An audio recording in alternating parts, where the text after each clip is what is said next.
Welcome back. We have Achim and Nico from the core team. Yeah. So we're both in the same team. So we're both in the core team. I introduce myself. Yeah, we know each other, Angela. But yeah, my name is Achim. I'm senior engine programmer at Crytek. I'm working on CRYENGINE. I started 4 years ago as a junior engine programmer.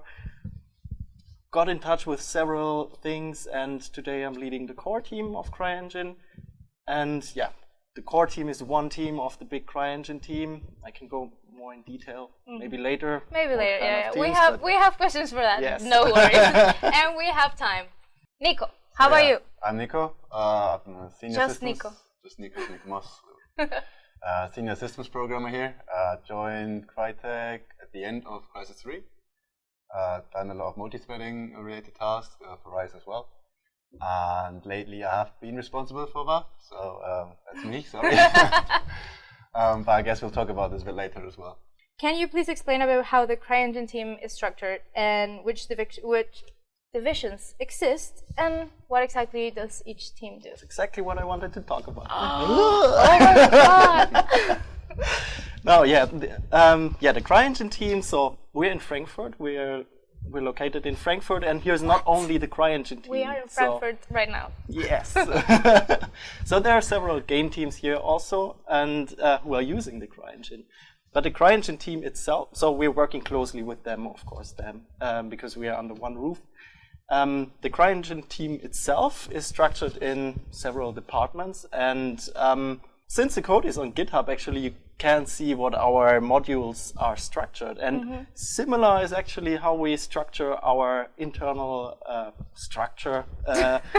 So we have, for example, we have a rendering team which is taking care of all the API, a graphics team which is taking care of all the awesome visuals we have. Then there is a dedicated network team. There is animation and physics team. There is an audio team. There's a sandbox team. There's the build team where David is from just before. Then there's the quality assurance team. There's the content team, and all those teams work together to build this whole CRYENGINE.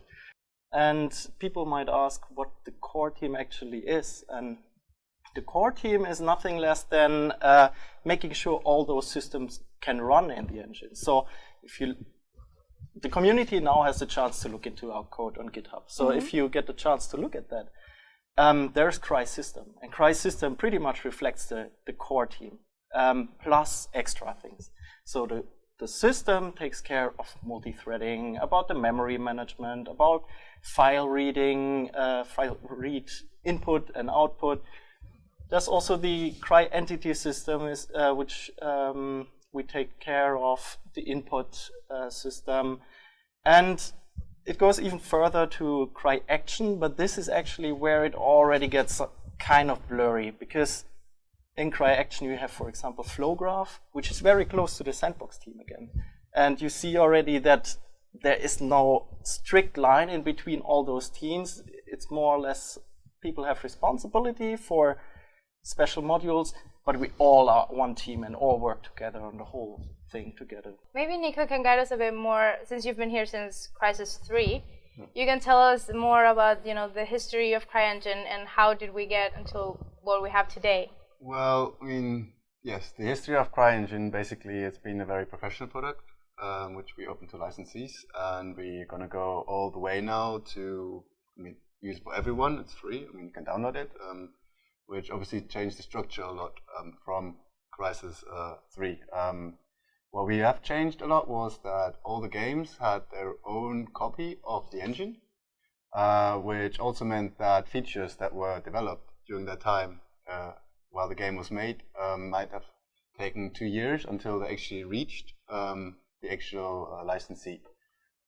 So when 3.6 was released, they had a lot of RISE features in it, like physical-based rendering, geometry caches, but that was very late for the licensees, which obviously kept on asking, so we want this stuff.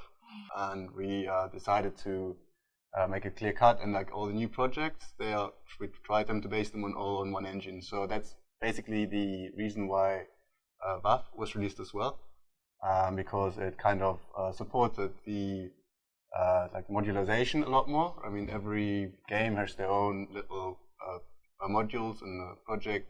Basically, you had a much faster production rate, and therefore people can, or teams could actually push back certain features a lot faster into the engine. Obviously, has been a process which is now slowly completing. In that regard, all the game teams they are currently pushing all the stuff back, like virtual reality. I mean, there's great work from all the guys who did the dinosaur demo. All that stuff is coming straight back, and obviously coming to you guys as well, so you can use it straight away. So therefore, the next step probably would be for the future that we kind of remove the game side from the engine itself. At the moment, like internally, we'll still have Game SDK, for example. In our root folder, we still have Game 0, but we do want it to be a lot more stripped away. So basically, the game team in-house as well, they basically just use the engine as a pure customer, as a pure client. So. Yeah, I agree. At least coming from the community, looking at the forums, looking at what people want, we basically should be transitioning from Game SDK. We can start doing new things now. Yes, especially like with obviously always trying to have a more stable engine. If you use the engine at the time of Crysis 3, everyone knew what to do and what not to do, maybe, because you know you're going to break the engine that way. I mean, now that everyone is using it, we have to make sure that it is stable in whatever you guys want to do, whatever game, whatever crazy idea you have, that it doesn't actually break the engine. So it's a lot more easier to use as well. It's been a lot more documented, a lot more unification, which we try to put in, which we are always still working on. There's a lot of areas we can always improve.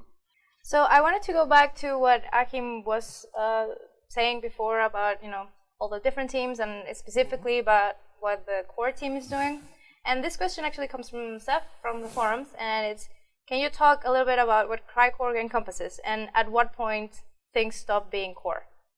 Okay, so yeah, this in principle I covered that already. This is very much how the systems work together. So CrySystem, entity system, script system I just read. Also someone asked about Lua, how this is tied to the entity system and what is our future on this. So Lua itself, how we see it currently, it was an approach to simplify to create new entities for artists, for example. We already did some improvement to simplify the use to create new entities. So recently, if you're familiar with it, the .entity files got removed. They are now listed in one file, actually, pointing to the Lua files, which should be loaded, just to simplify this, how we currently create entities. And we're looking into better possibilities. But to just get back to the question, so entity system, script system, input, those are in principle the main modules the core system is working on. We're also working on the interface to the games more. So everything which is CryGame SDK or Game 0 or CryAction is also in our hands, but this is very blurry because other teams also work on this. What we're targeting for is that you can have Game 0 to get started. You create a project. It can be anywhere where you want it to be located on disk, and then you should be able to easily extend this. And until now, Game SDK was the only thing you could use to get started, but we want to give the community the chance to extend that by using other features which anyone implements or we implement or themselves. Is a part of CryEngine 5's core engine inherited from CryEngine 3's core engine, or was CryEngine 5 implemented from 0? So, no. Depends which CryEngine 3, right? I think was it 3.85? Mm-hmm. 6. Last one was 3.8.6. Yeah, so 3.0, I meant like 3.6 is CryEngine Crysis 3 engine. I think before they were together. Like you had the extra CRYENGINE and you had Crysis 3 development, and they pulled all the features over. But it's not like we rewrote CRYENGINE 5 from scratch. So CRYENGINE 3 was a base for CRYENGINE 5, of course. So the core, as it is right now, is an improved version of the CRYENGINE 3.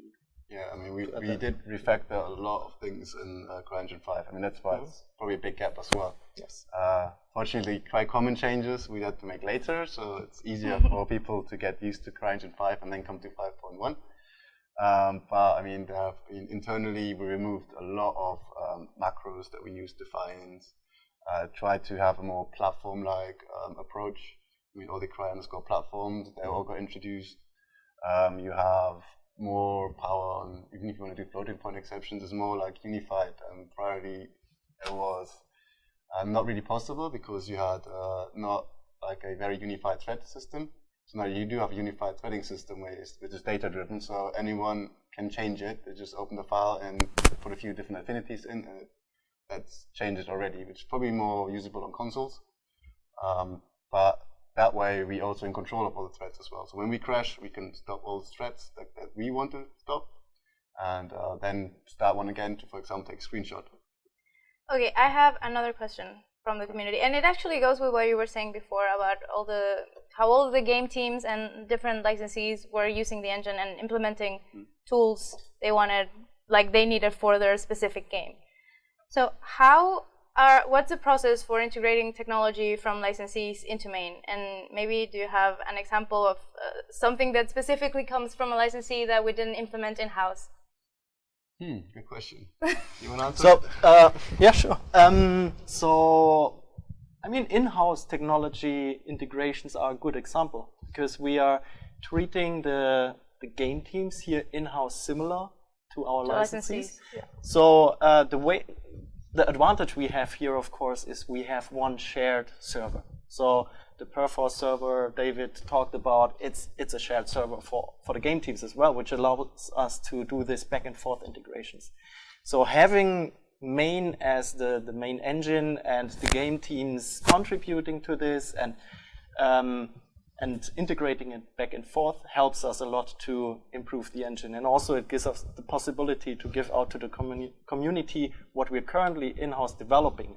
GitHub plays a huge role in this, actually, because this allows us now to get pull requests from licensees and to make it easier to integrate this. Because the other way for licensing back integration is usually through our kind of ticketing system where they cannot tell us directly where problems is, where we solve the problems, or they can contribute to the engine.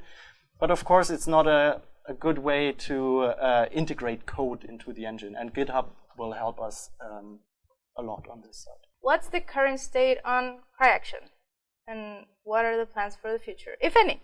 I think that kind of goes with what you already mentioned, that we're going to go more modular. Game SDK has already been kind of stripped out, it's separate. So I think CryAction, I'm not sure if it's going to stay, but it's going to be stripped in regards of what is CryAction. I think CryAction has grown over the years, and it's like everything that's kind of game but didn't fit in anywhere, it got into CryAction. So if we want to have separate systems, we want to have separate modules for it, so you can just plug it in and be a lot more extendable. So again, saying modularity, having more modules you can play with, that's probably the future. And now that you are talking, Nico, I would like to ask you, what are any plans for mobile VR and platforms? Mobile, that's a good question. We are because always, we don't really talk that much about that. Yeah, I mean, mobile is certainly a market that we keep an eye on. I mean, we did do Crysis 3 on the Tegra Android platform, but that was because it had a very powerful graphics processor in it as well. So, I mean, not saying, I mean, the mobile market is catching up a lot. Maybe the commercial mobile market is not quite there yet. And any specific blockers for this? Blockers. I'd just like have more CPU power, and well, the problem is, I guess, we are not optimized for energy as well. So yeah, it would like drain the battery in 10 seconds. When we had the Tegra tablets, they got quite hot, and you couldn't. Yeah, you had to put them on the power supply. I mean, you could play for a while, but you'd probably not be happy. Like if you're on the train commuting home, and half an hour later, or an hour later, your phone is dead, and you can't get home because you can't call someone to pick you up or talk to you. And we're going to go with the more personal questions again, like we did for David. So, is there anything in particular you would like to see in the engine?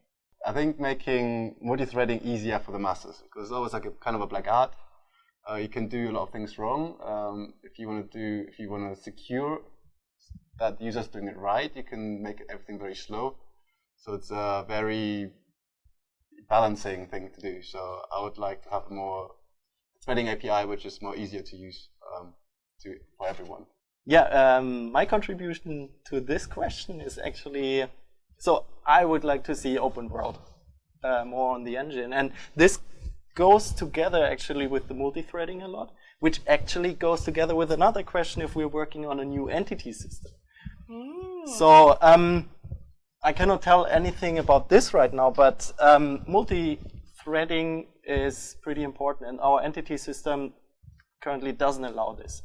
So we're looking on several ends. We're looking into more multi-threading the engine to make it more streamable. And this is the direction we are also going towards open world. So open world is not just a feature you can just add on top of the engine. It's something which affects all the different modules, and it has to be planned wisely. And leaving aside our desires, let's talk about what's going to happen. Let's talk about a little bit of 5.1.1. Like, what do we want to have with our upcoming release that should be soon? I'm not going to say when soon. Maybe Achim wants to say when soon. It should be very soon. So 5.1.1 is a stabilization release, so called minor release. And as David mentioned already, they are based on a previous release, which is 5.1 in that case. And on the minor releases, we are aiming for stabilization. Yeah, most of the fixes are from you guys, so reporting stuff on the forum. They're all taking into this release, so that's where you get it back and hopefully enjoy it. Any plans to include other essential entities back into the Game Zero project, such as Rigid Body, Cloth, Wind, that was on Game SDK? So right now, if you get started with Game Zero, you will still cannot use all the features in there. But many of them were actually purely game specific, and we want to separate engine from game. Because right now with Game SDK and CryEngineers, this line is very blurry, and we have to improve this. So what we are also working on currently is to make the engine more extensible. So we want to have this system of plugging in new features. So for programmers, could be a DLL which is added, and then you instantly get new flow nodes, you get new plugins in the sandbox, for example.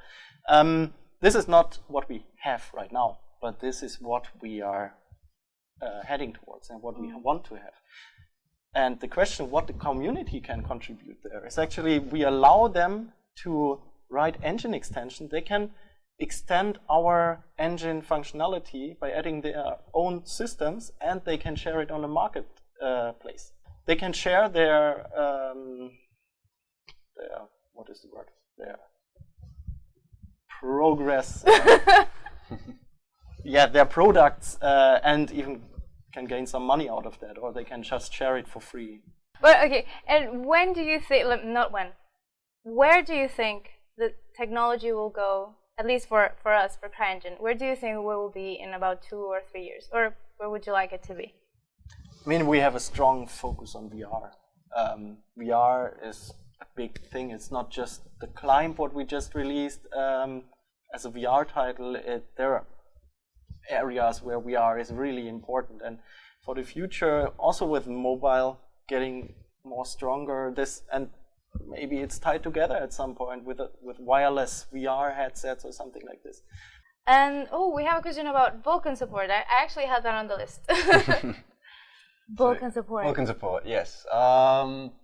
We do have it in development. mentioned earlier, we do. It's one of the reasons as well is because we want to keep our options open with the supporting Android. So the Vulkan support is in development. As of when it's going to come out, I can't tell. So it might be well, it might soon, I don't know. But yes, so we are looking into this. Okay, Alright. thank you so much for joining us, guys. This was really, really awesome. And thanks to David over there, who stayed the whole thing. And thanks to Colin over there, who lied to all of you and said it was going to be on Saturday. It's not going to happen. And thank you to Richard for producing our stream in the in the backstage. And of course, thank you all so much for joining. And we hope to see you next time. Thanks again, guys, and we'll see you next time. Bye-bye.